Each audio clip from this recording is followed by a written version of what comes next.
We use the Black Panther as our symbol because of the nature of a panther. Panther doesn't strike anyone, but when he's assailed upon, that he'll back up first. But if the aggressor continues, then he'll strike out.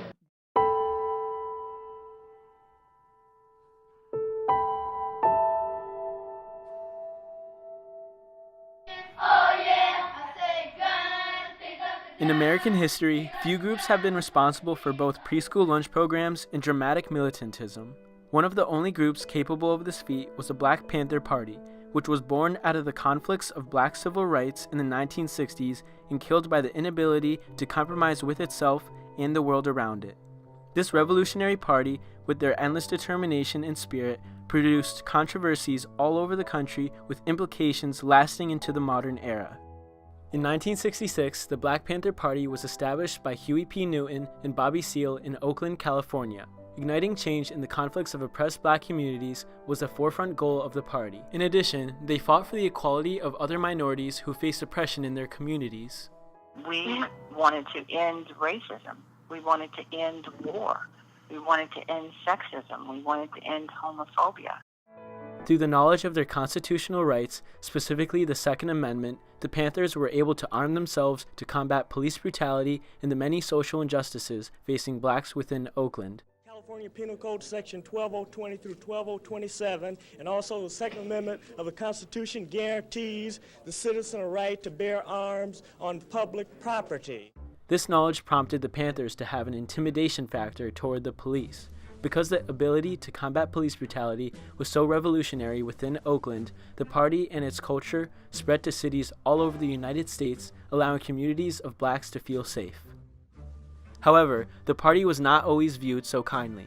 Party members who failed to compromise at times resorted to aggression over diplomacy. In 1969, FBI Director J. Edgar Hoover denounced the party as the greatest threat to the internal security of the country. Hoover took issue with the black civil rights at large. Therefore, the radical and ambitious Panthers stood little chance against his best efforts to sabotage and subvert the party. What is the answer? The answer is vigorous law enforcement. That's the only answer. That's the only answer. How about justice? You hear a lot about justice with law enforcement. Justice is merely incidental to law and order. At first, women in the Black Panther Party were subjugated to the role of followers. Despite initial inequality, the Panthers eventually called for men and women to work together for the preservation of African American culture and community.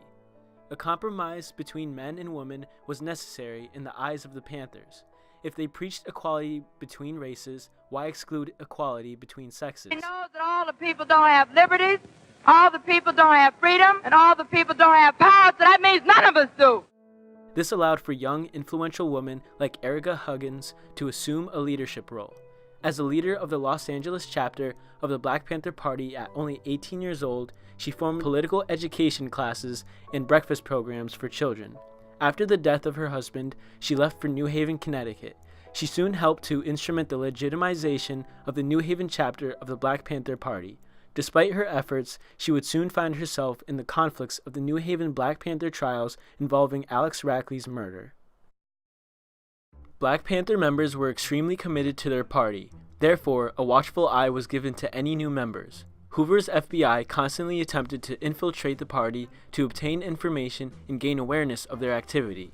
One member from New York, 19-year-old Alex Rackley, was accused of being such an FBI informant. Rackley had been under suspicion since his connection to rumors and questionable loyalty while staying in New York City. In May 1969, Rackley was brought to the New Haven Black Panther headquarters where he was interrogated for 2 days.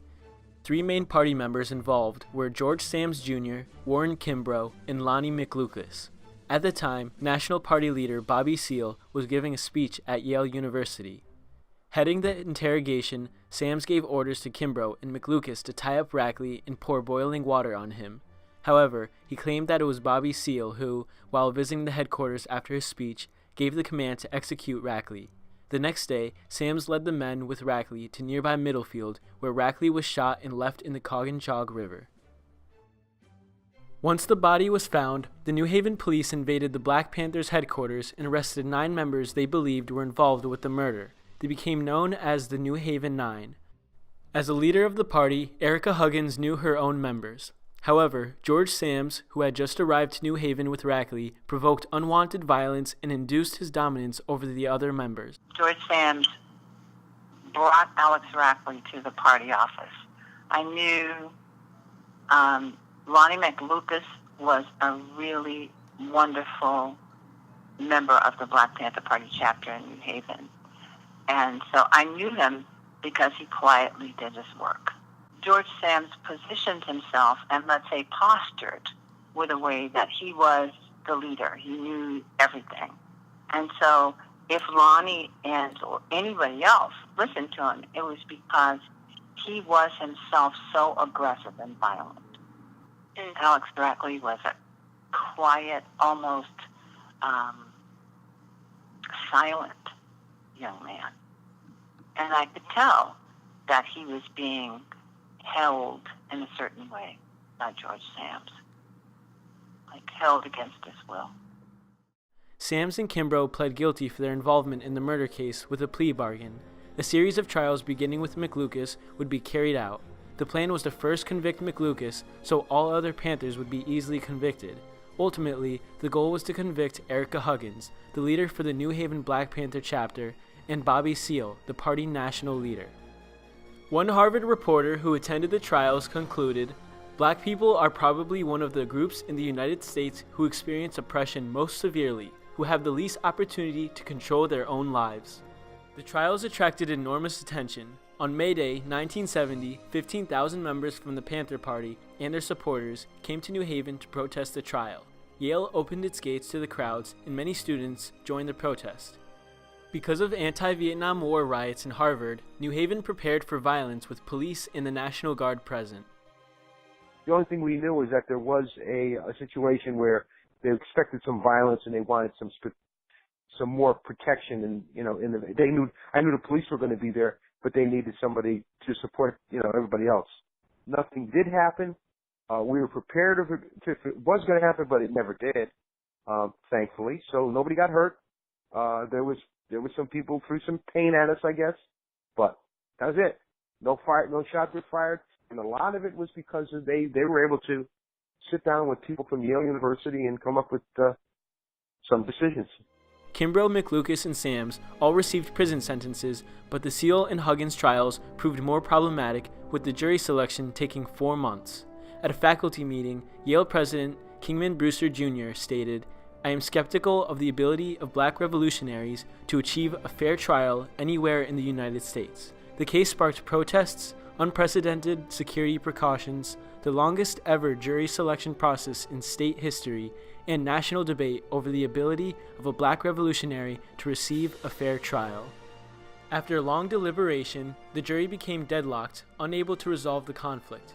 Judge Harold M. Mulvey was expected to call for a retrial. Instead, he dismissed the charges against Seale and Huggins. "I find it impossible to believe that an unbiased jury could be selected without superhuman efforts which this court, the state, and these defendants should not be called upon either to make or to endure."